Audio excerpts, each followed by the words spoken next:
When I think of change, I think there are two or three things that come to my mind. The first one is getting the basics right. How do we at scale, just given the size, large population that we have, at scale provide basics to our citizens so that they feel proud of their quality of life, they feel their fundamental rights have been respected. And I think the two main areas in those are how do you drive literacy and education and good health and infrastructure at scale. So that's kind of just getting the basics right.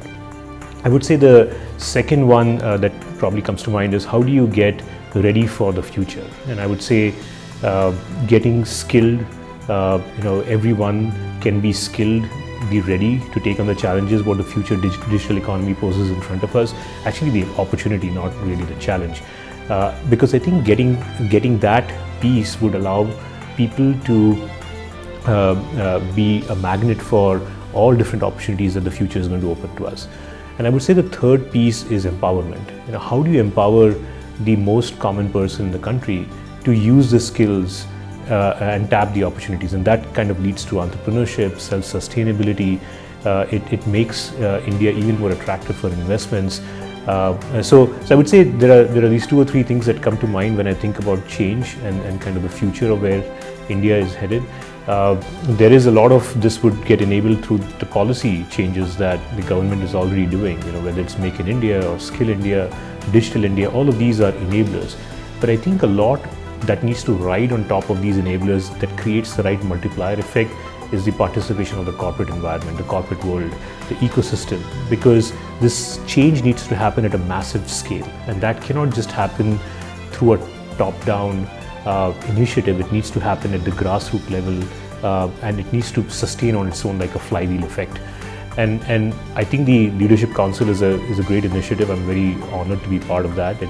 It allows many different ideas and insights from people in different walks of life and different leadership positions to bring that to the table and see how they can use their experience to influence and tee up topics that could impact this massive change and drive innovation in that area.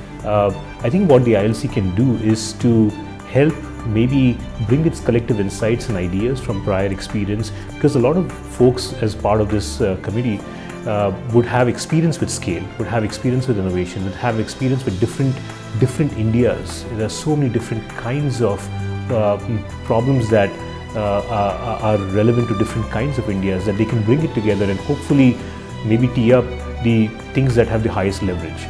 So things that have the highest impact, most meaningful needle movers, and tee it up and get collective alignment and some sort of momentum around it so that it can translate into action at a more grassroots level. I think probably one meta point would be how do we make sure that this change is pervasive, inclusive, impacts everyone.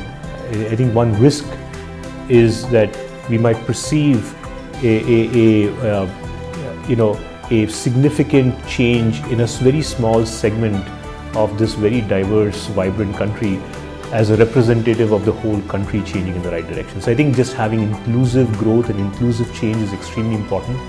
And I feel that digitization is probably a big lever to achieve that, because it's one of those things which really cuts across all these disparate income levels and social structures and cultures and other diversities that this country is blessed with, and it allows and it really gives a level playing field to everyone, no matter where they are placed along these dimensions. And it's very rarely you kind of get that opportunity that everyone is equal, everyone is connected, because the mobile phone gives you that connectivity. Everyone is empowered to make their innovation noticed. So the investment in a policy framework that takes advantage of this unique opportunity that we have, encouraging investments into this framework and focusing on empowering people to take advantage of this to drive inclusive growth is I think the biggest opportunity India has, and that cuts across everything from payments to healthcare to e-commerce to logistics, and you name it. I think there's a lot of good perspective I could add in terms of just understanding what could help India, but at the same time bring learnings around customer obsession, innovation, and long-term orientedness. Three pillars that I feel are very unique to Amazon, that has helped Amazon drive a lot of change.